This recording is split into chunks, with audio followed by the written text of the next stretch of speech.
probably have to set yourself a budget. I'm willing to invest so much money and accept that it probably won't work. Hello, everyone. Welcome to another episode of Test, Optimize, and Scale. I've been getting a lot of questions about AI these days, whether it's me being on panels, prospective clients, live campaigns, service providers, and we're going to go deep into the world of AGI today. Have the founder, CEO, chief scientist of Aigo here with us today, Peter Voss. Actually had the privilege of meeting Peter years back at a pitch competition, which they won, but for that matter. And have been looking forward to having Peter on the podcast ever since. So, Peter, thank you for taking the time to join us here today. Yeah, great. Thank you. And just to familiarize listeners, viewers, what is your story? What has been your career path? How did you get into this world of AI? Right. So I started out as electronics engineer, actually, and started my own electronics company. Then I fell in love with software, and my company turned into a software company, developed a comprehensive ERP package, and that company was moderately successful. We went from the garage to 400 people, did an IPO. So that was super exciting.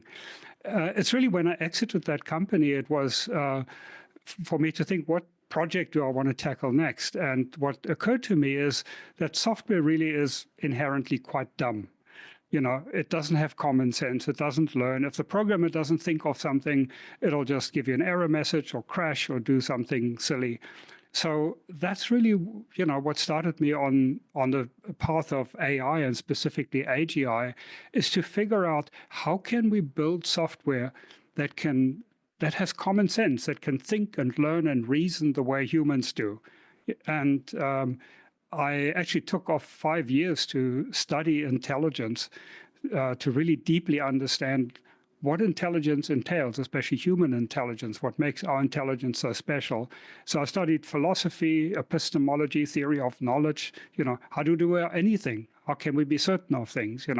What is free will? How do we know good from bad? And really a very broad spectrum of understanding consciousness, and then also studying cognitive psychology, how children learn, what IQ tests measure, and things like that. And that culminated in me coming up with a theory, a design for a thinking machine.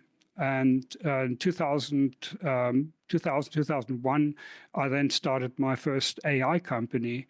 And also around about that time, in fact, in 2002, I got together with some other people, and 3 of us actually coined the term AGI, artificial general intelligence, and we wrote a book. So I've been on this journey for well over 25 years to actually build thinking machines. And of course, it's not a trivial undertaking. And over the last 20 years, we've alternated between development cycles, developing the core technology, and then commercializing what we had, going back to development, and then going back to commercialization. And we are now currently back in a development phase, and we expect this to be the last final development phase to actually get to full human level AGI. Incredible. So working in electronics, building ERP systems, seeing success. I love that story, garage to 400 employees, IPO, and realizing software isn't really intelligent. It's dumb at that. Then diving in, getting a good grasp on human intelligence, free will, good, bad, really understanding what makes our brains tick. Why do we think? Why do we do the things that we do? And trying to replicate aspects of that in a digital system, in a software that can actually think. And I know this word's thrown around loosely today. AI, AGI, artificial general intelligence. What are the distinctions from an automated software, to actually being able to say, hey, this machine, this technology is thinking for itself? Yes, a very, very good question, a very important one. I think it's actually, from my perspective, quite annoying how the term AGI, artificial general intelligence, has been abused. And I'll give you one example. I'll come back to explaining the different in more detail, but I'll give you one example. We had Sam Altman a few months ago say, we'll have AGI soon, but it's not going to be a big deal.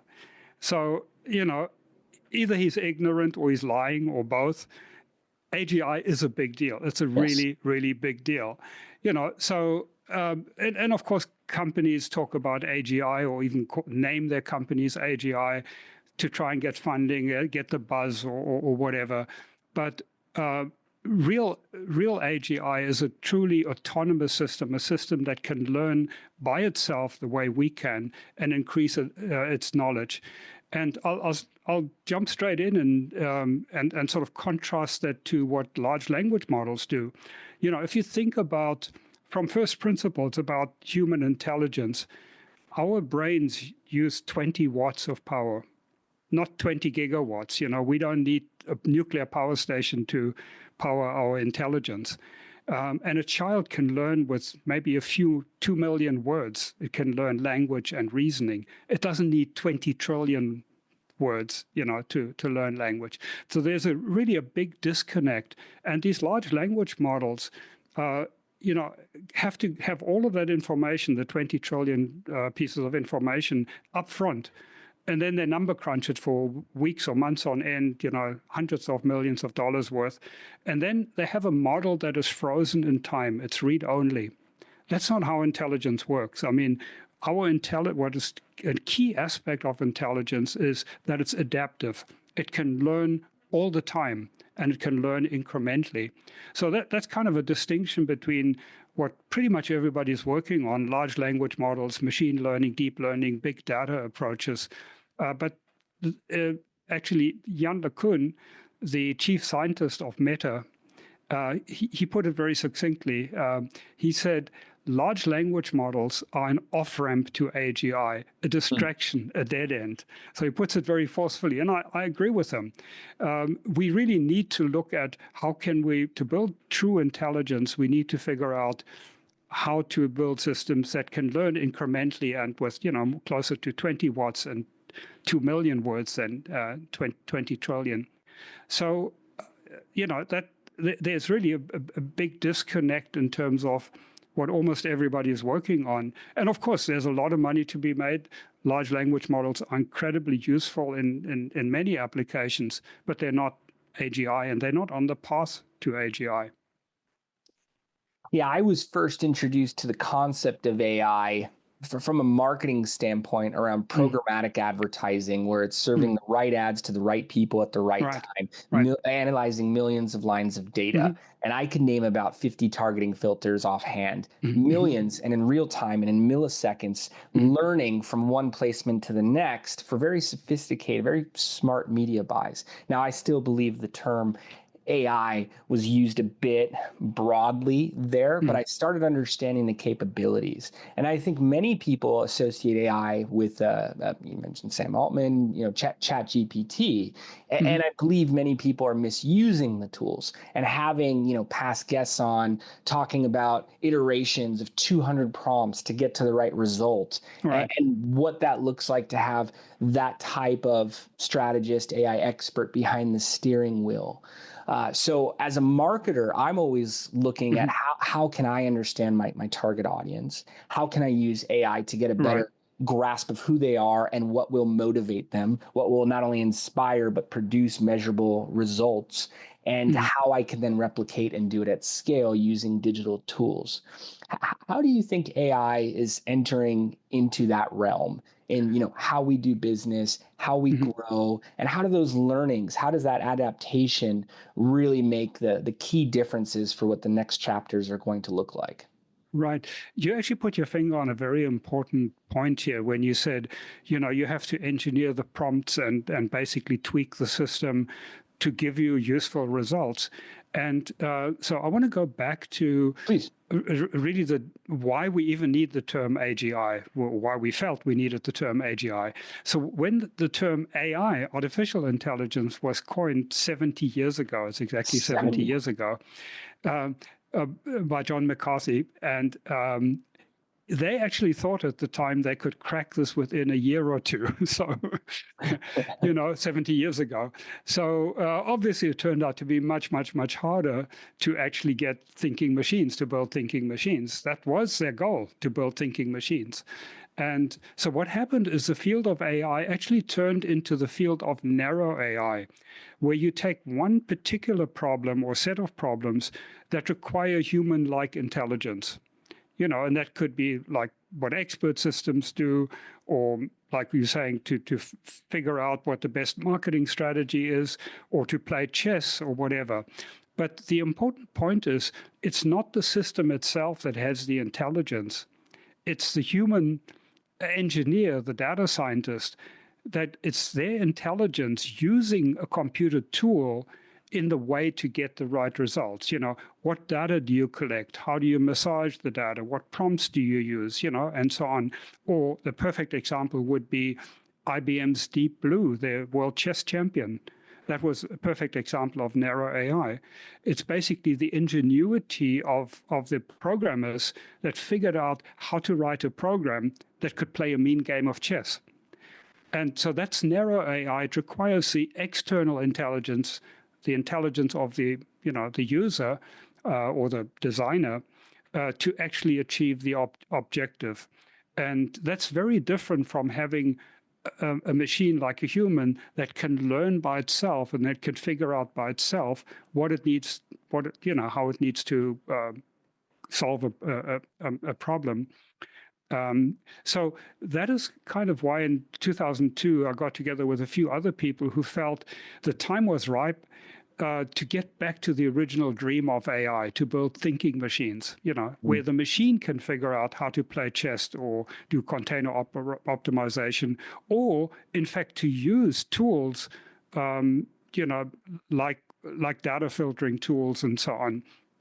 That the machine can do it. The machine then becomes a tool user like a human. And that really is the big difference, that an AGI needs to be able to acquire knowledge by itself, figure out things by itself in real time, and update its knowledge, increase its knowledge to solve problems and use tools. And that's the ultimate promise of AGI, where we can have truly autonomous, say, AGI researchers, like a cancer researcher. Imagine having a PhD level cancer researcher AI, and it trains itself up like a human. It learns, it hits the box and learns how to do its craft. And then you can make 1 million copies of that. You now have 1 million PhD level researchers. And whether that's for curing cancer or other diseases, or for figuring out how to build quantum computers, how to figure out how to build fusion energy, clean energy, whatever problems, nanotechnology. So we have these little nanobots that can go into our bodies and clean up the gunk. And, if we have millions and millions of these high-level AGI researchers that can work autonomously, just imagine how that will benefit humanity. And, there are obviously other use cases as well. And large language models simply cannot do that. They can act as very powerful tools that we as humans use to help us, do data mining and generate ideas, summarize things, and do search and so on. Pull from resources, reformat into other formats that can be used for other contexts, but they're not able to, create another researcher or another agent. I think about how I want to use AI, and I want to utilize where it's beyond human capabilities. So as you described, a PhD level researcher, then creating 1 million PhD level researchers. On the business side, I think about what that first, let's say, human would cost, and then what 1 million of them would cost, where these tools are capable of constructing that type of force. And each one of those, I'll use the word agents again, is pulling in its own learnings, its own education, and building off of each other. So what's possible is exponentially different. Absolutely, yes. And of course, it'll also very dramatically reduce the cost of goods and services because, right now, and our commercial business was in customer support. One of our really well-known customers was 1-800-Flowers, Harry and David group of companies. And last Valentine's Day, not this one, last year, we actually replaced 3,000 agents there, where normally for a 2-week period they had to hire 3,000 agents. And with our, AGI, proto-AGI technology, we could automate that because you train up one agent and you can then deploy 3,000 of them or 30,000 or however many you need, and have consistent quality and so on.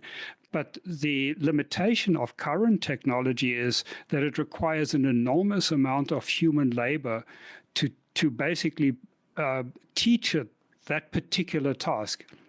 How to do customer service for this particular customer, for this particular product line, for the demographics that you have, the kind of issues you have, and so on. So you spend a lot of effort in setting up the system to do this one task.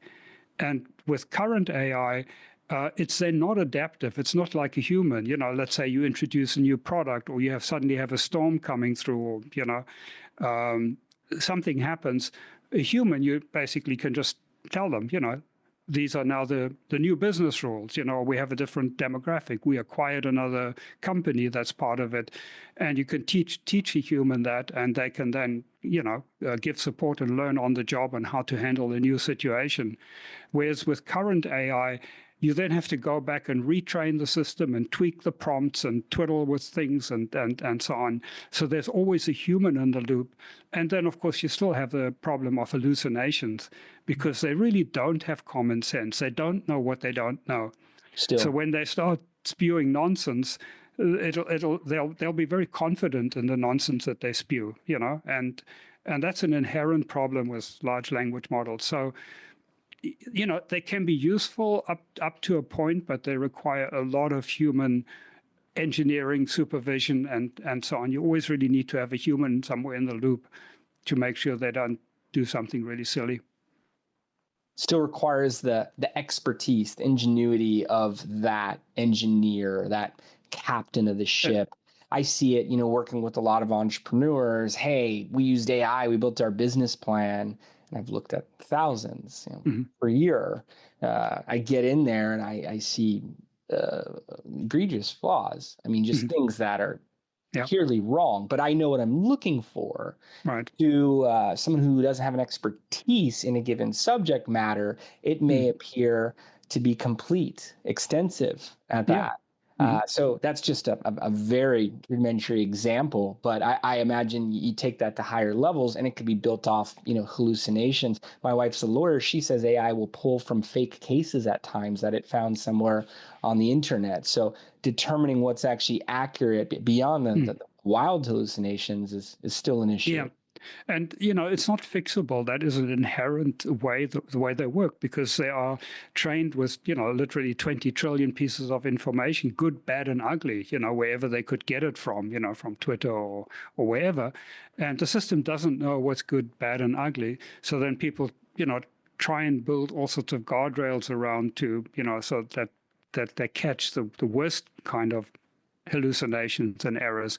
But inherently, because it's a stochastic system, it kind of randomly, to kind of give a very concrete example here, because it's there's a certain amount of randomization in there. Imagine that the next word it has to predict is no. You ask it a question and the answer is no, but randomly it says yes. Now, once it's said yes, it's now committed to making up a story to support the yes, and that can be very convincing but completely bogus, and that's an inherent problem with them. And then of course the fact that you have to retrain them when things change completely. You throw away the old one and spend another $500 million to build the next one. Why does it cost so much? How fast is it moving? Where are we going in the next year, next 5 years, 10 years? What does the trajectory of this vertical look like? Dare I say, when does AGI become sentient and Right. conscious, self-aware? What does that look like at that point? Where are we going? Yeah, let me talk about the current technology first. So we are now seeing every month, every week, every day now, it's increasing the amount of feedback we're getting. The CEO of Microsoft canceled two data centers that they were going to build because he's not seeing the commercial value. As these models are becoming more and more expensive, I mean, Elon Musk spent $5 billion to build a data center for Grok. And I don't know, maybe it's also for Tesla. I don't know if they're using it, for autonomous. Maybe $5 billion is a good investment if you can get full self-driving to actually work. And I own a Tesla, and I'm amazed at the technology, but so maybe it's justified for that.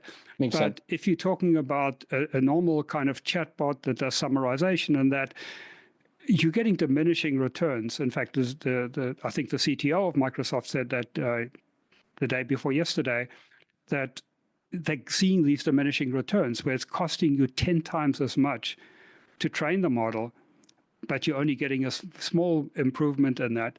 So I think we're definitely hitting a plateau for most applications. And then, of course, you have the Chinese coming up with super inexpensive,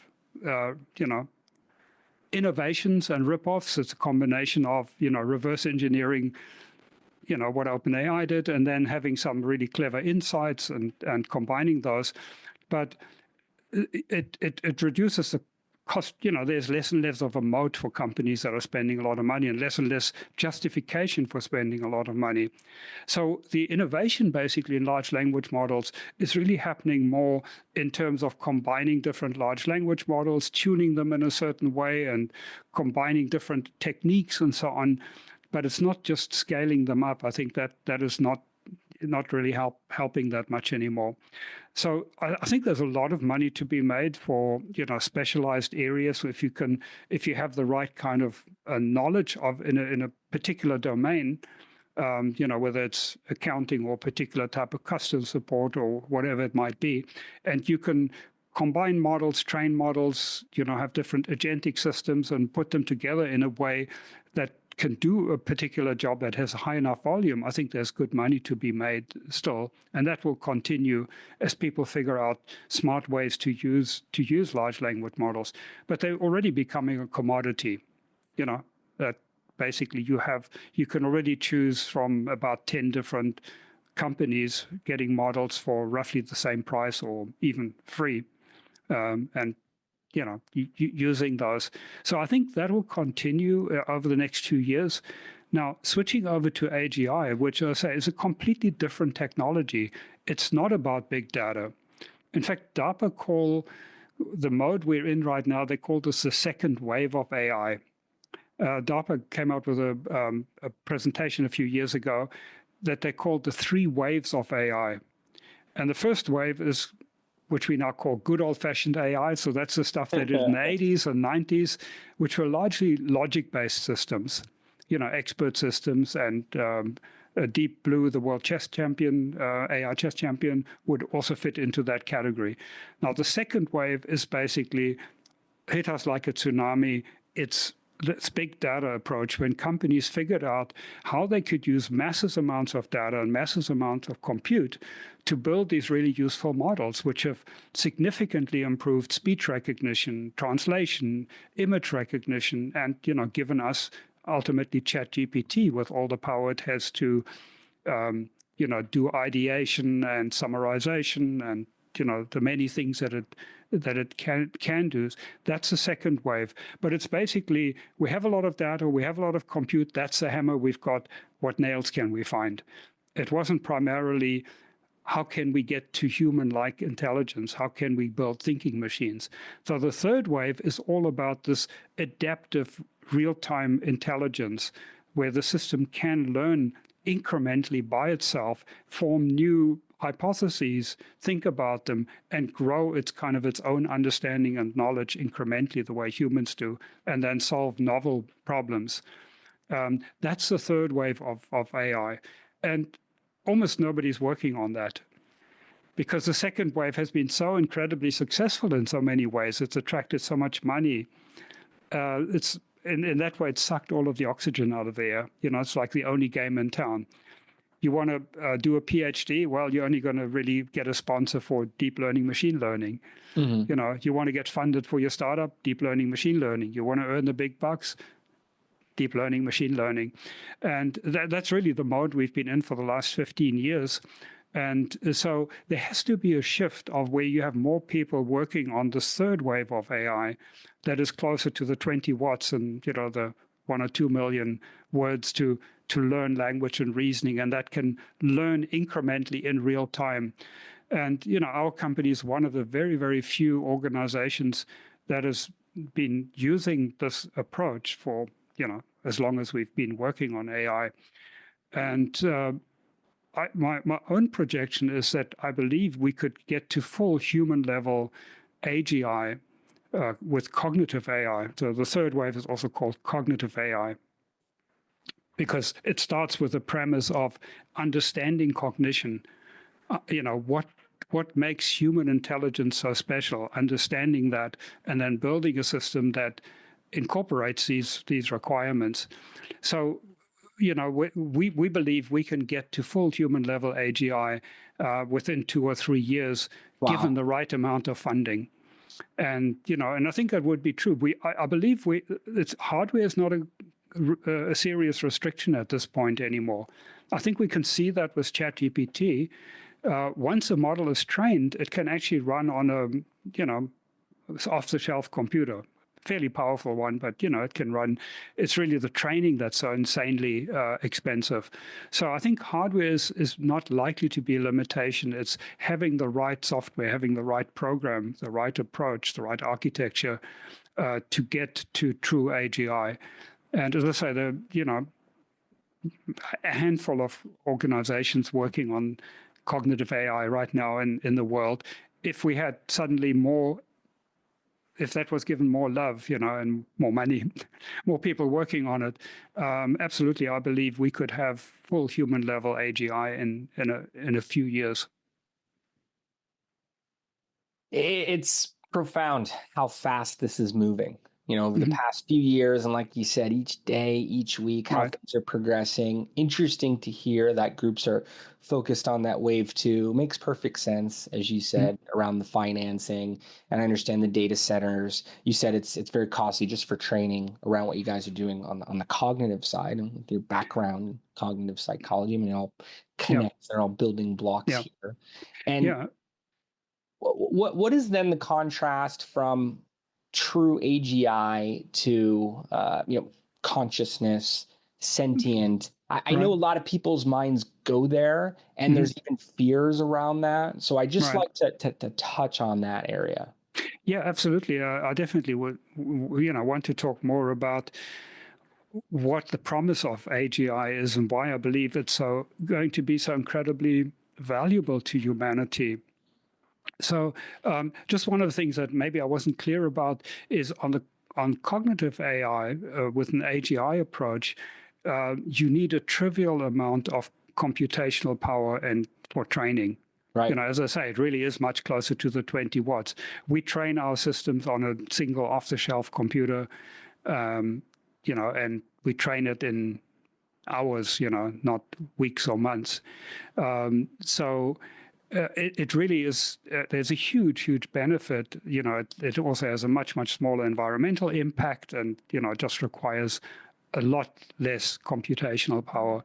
Now, in terms of consciousness, consciousness is sort of a very fuzzy term that really encompasses two different things.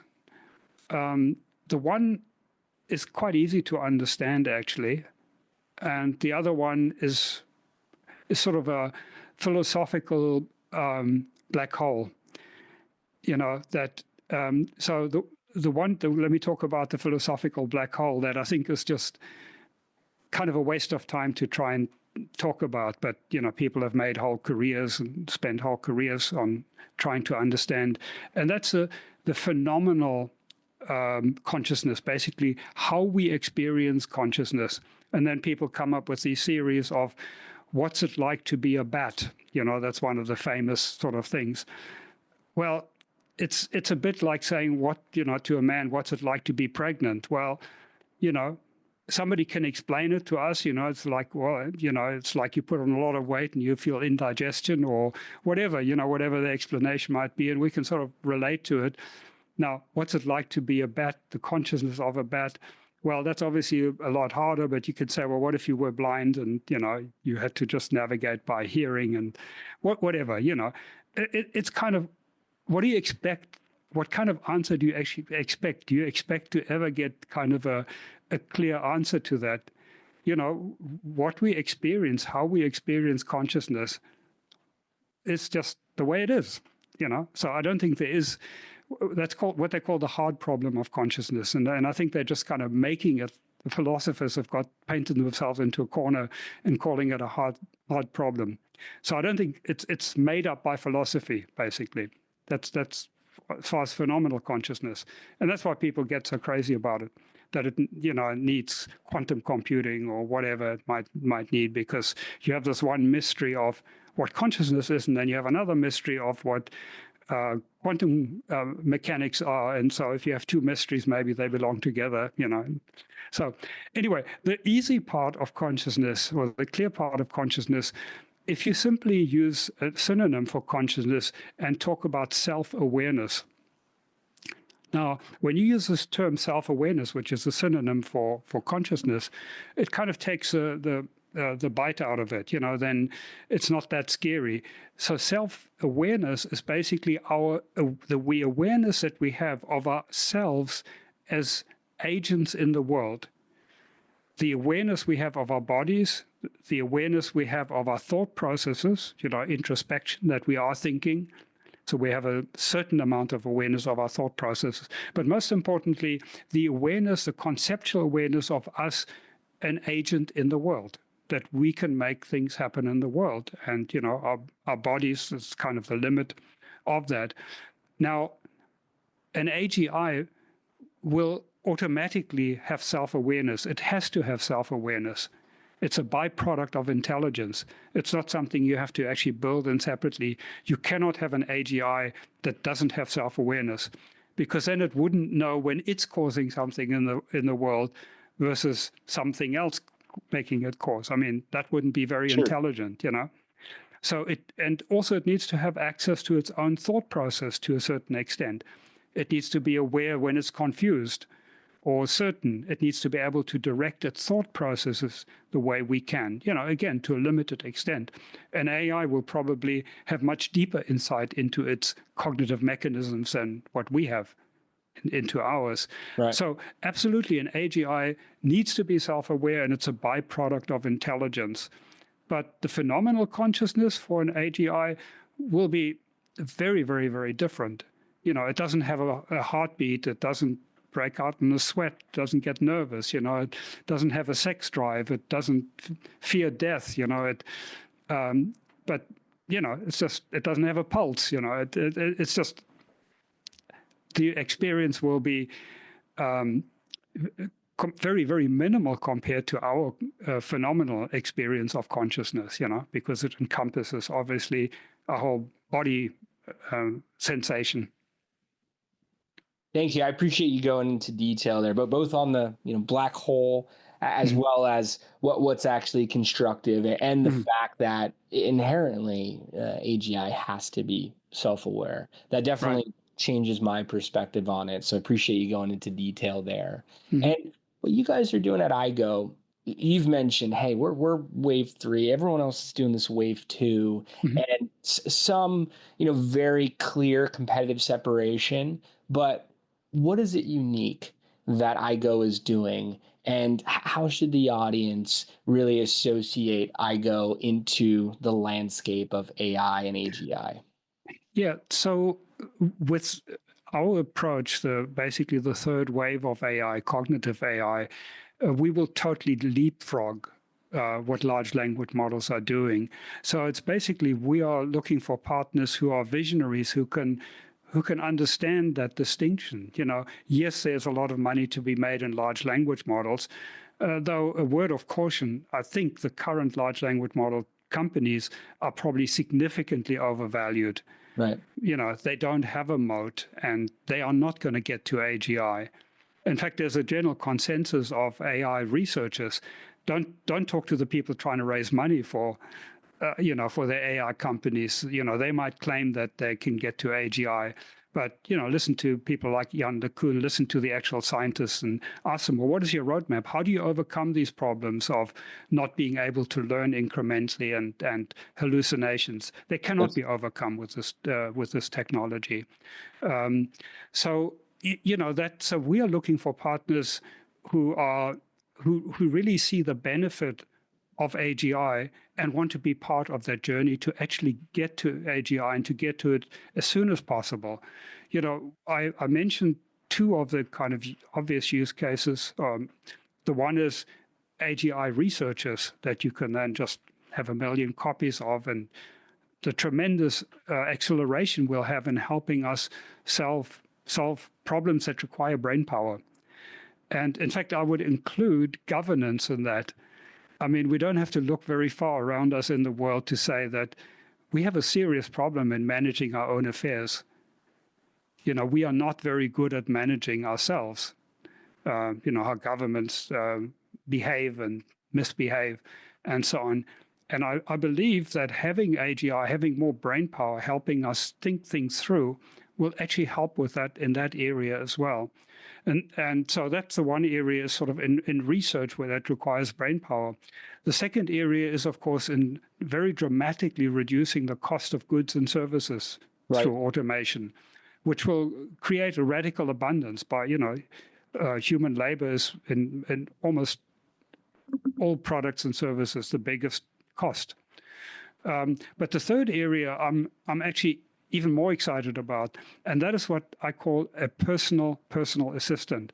Okay. So imagine each one of us had their own, and the reason I double up on the personal is the two meanings of personal. The first meaning of personal here is that you own it and it serves your agenda, not some mega corporation. That it shouldn't serve their agenda. It should really serve your agenda. So that's the first personal. You own it, you control it. The second personal is that it's hyper-personalized to you. It learns all the time more about you, whatever you want to share with it, your history, your goals, your desires. And of course, it can do the dirty work for you as well, like dealing with the bank, insurance company, and DMV and stuff like that. But the real benefit is that it'll make us better people by helping us think things through and avoid making mistakes. It'll be like a little angel on your shoulder in a way, that it can help. When you have a decision to make, you can kind of brainstorm with it without fear of this going out there into the cloud somewhere. And in another way to look at it is almost be like an exocortex, like an extension of our own brain and consciousness. So it'll make us much more competent in making choices in life and doing things and getting things done. And I think that'll be a tremendous boon for humanity. In fact, one could argue that maybe we need AGI to save us from ourselves, because we seem to be struggling with managing ourselves right now. So in terms of what our company is, right now we have 15 people in the company working. Now we're not going to get to AGI with full human level AGI with 15 people very quickly. So we're looking not for hundreds of people, but we're looking to hire another about 45, 50 people that we have specific tasks that need to be done that we don't currently have the funding for. So we're looking for a financial partner who's also aligned with the mission of the benefits of AGI. That we're not going to end up creating a personal assistant that just sells you advertising. I think that's atrocious. That's from our company policy is we will not do that. So Right. we need an aligned investor for our Series A. Because our approach requires so little computation and data, the amount of money we need is like trivial. We're looking for $25 million, which is like a rounding error compared to, you have large language model startups that get $2 billion of seed capital with no product, no solid roadmap, no revenue, 7 billion valuation. But it's an investor who's willing to also learn how cognitive AI is really very, very fundamentally different and why it makes sense and why cognitive AI can get us to AGI and large language models cannot. It's very admirable. And I know some of the conversations you guys are in with different partners, conferences, private, public, larger type levels. I'm going to be thinking a lot about what you're saying around human governance, which I understand has always been a threat, a concern throughout history, but the way things are evolving right now, there's larger dangers at stake. Question marks around the goods and services, how that impacts the economy, of course, but how we evolve and hit our next level, smarter ways of doing things as each generation before us has done. And love the narrative around the personal AI. I look at the top athletes, the top CEOs, the top thinkers in the world, and they have teams around them. They have coaches. They have people that are pushing them. So what does it look like when it is PhD level with millions of PhDs underneath them playing off your scenario from earlier? What does that mean for us as an individual? What does that mean for our family, the people directly around us, our community, and then as a nation, skipping a lot of geographical maps there, but what does that look like internationally, or as we continue, in our journey past that? So brings a lot of thoughts to mind. Yeah, I mean, what I'm hoping for, what I believe AGI can bring, it's the next phase of the Enlightenment. Where the Enlightenment really was about science and discovery and reason and individual freedom and free trade, and those are the kind of the values of the Enlightenment. And I see AGI can help us now also get the morality, the value system of the Enlightenment, to have to say, what is the kind of life that we should live that actually optimizes, that lets humans flourish. And a lot of things we do right now are not pro-flourishing, Now, as far as the sort of Western world is concerned, the developed world is concerned, that will have AGI first, it will mean that work will become largely optional, that we can work much fewer hours in order to cover our needs. So people will have the freedom to decide, the way I explain when people talk about, well, isn't this going to lead to big unemployment, which is seen, which is like a negative way of looking at it. You actually turn this around and say, who doesn't want to win the lottery? I mean, when I speak to people, it is, of course I want to win the lottery, unless you're already a billionaire or something, you maybe don't care, But people, of course I'd like to win the lottery, because then I could work on the stuff I do want to work on. I could spend my time the way I want to spend my time on. You asked them how this will affect kind of the rest of the world or the different people. I believe that with people not having to work or not having to work a lot of hours, I think a lot of people will want to spend their time to help the rest of the world get the benefits that we enjoy here, in terms of infrastructure and health and so on. So I see that as freeing people up to really help, and also having the mindset that that's really what you want to do. And if it eliminates the need for so many goods and services, if it provides less of a focus towards our monetary systems and more of an abundance of what we need to survive, what we need to thrive, can choose where we work thereafter. And Peter, it's simply amazing what you've been able to build and where your studies, where your research, where your practices, where your developments have taken you. Mm. For any listeners, viewers who are tuned in and looking at their own product, looking at their own company, what could you recommend that they test out? This could be towards development, this could be towards the use of AI, but what could accelerate them and get them to the next levels? Yeah, I mean, today you really need to keep up with what's happening in, with large language models and the tools. They definitely can be helpful. Um, but then at the same time, I also say just be extremely wary of the hype. There is this sort of, it's a next shiny thing that people go after. And, a lot of IT departments and that, oh, we've got to get into AI, we've got to get into large language models and so on. And they end up using the wrong tools. They end up using large language model for something where 20-year-old analytical software could probably do a better job, or or some other technology. Yeah. So I think just be very wary of the hype. I mean, there's extreme hype in this, so you need to be aware of what's happening on the one hand, but on the other hand, just be really careful. And the best way to say is, has actually anybody else done this? Do you actually have references where this is working, and not fake demos? I mean, demos are a dime a dozen. The gap between a demo and something working in the real world is enormous. Have to be able to reference that it's working somewhere else and Yeah, don't fall into that hype. I see so many people do that. So I'm glad yeah. you said not to be wary there while encouraging people to utilize the tools. What if it's not working right out of the gate? What if they're looking to incorporate their own LLM practices into their organization? How do you optimize? How do you manage to a point of effectiveness, whether it's towards the growth or simply the use of AI? Yeah, I don't think I have a general answer to that. Again, you've got to look at how much are you willing to invest to experiment with something, and you are going to have to experiment with that.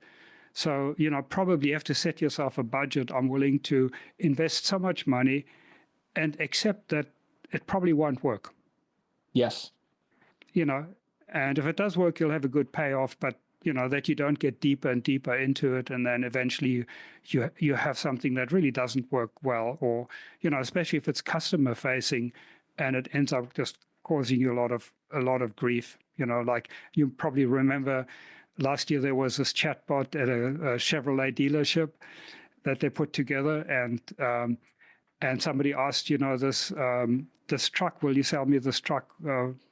$60,000 truck. Will you sell me this truck for $1? And the chatbot says, yes.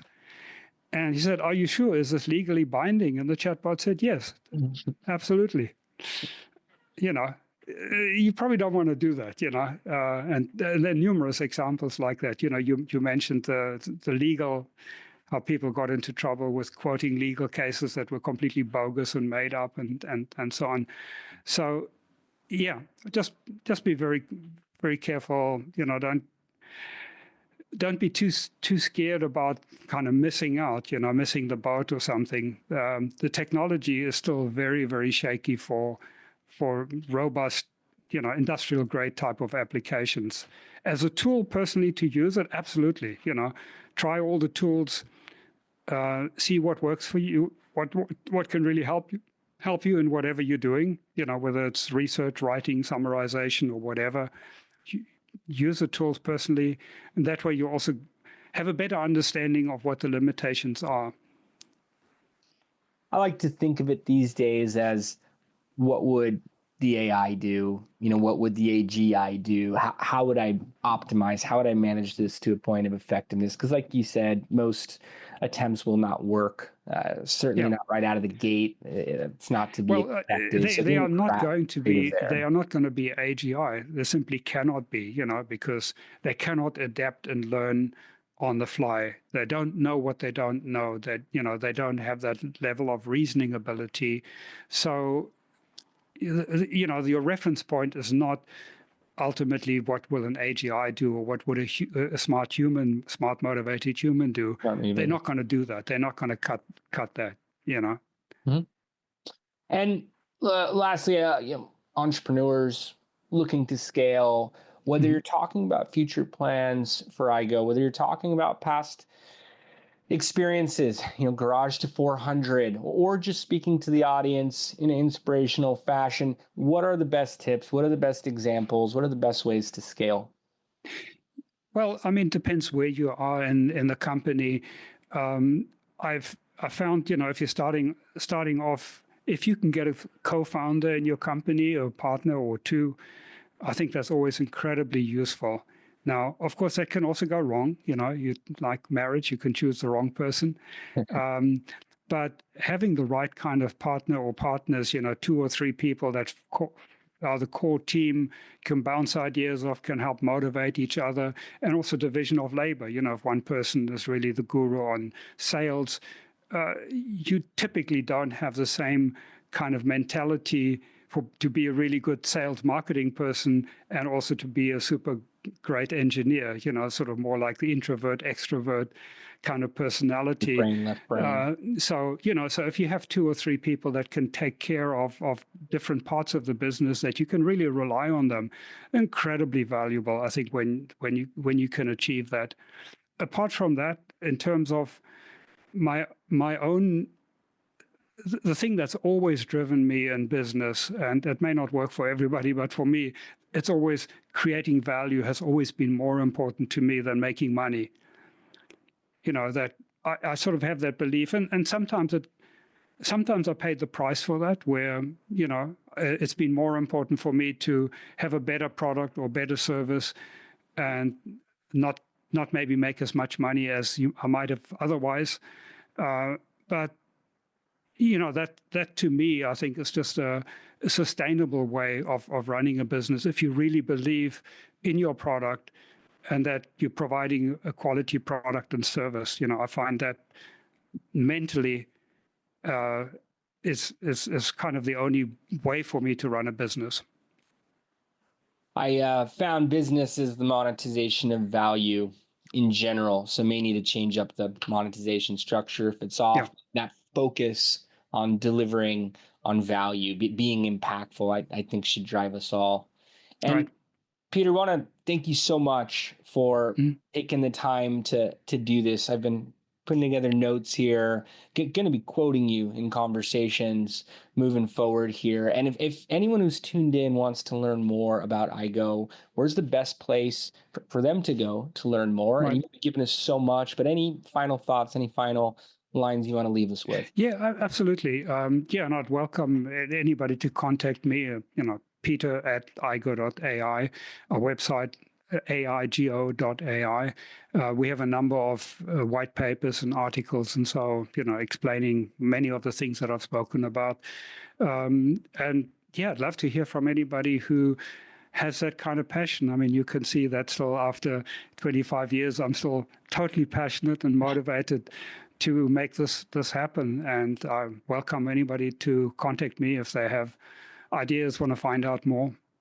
Excellent. Well, Peter, thanks again. It's a privilege learning how you came up with the concept for AGI, learning a bit more about the conversations you're having on a daily basis and different utilizations of what you're building, as well as where the whole direction of AGI is going. So thank you again for taking the time to do this. Yeah, well, thank you for the great conversation. My pleasure. And I appreciate everybody tuning in. We'll see you next time. Take care.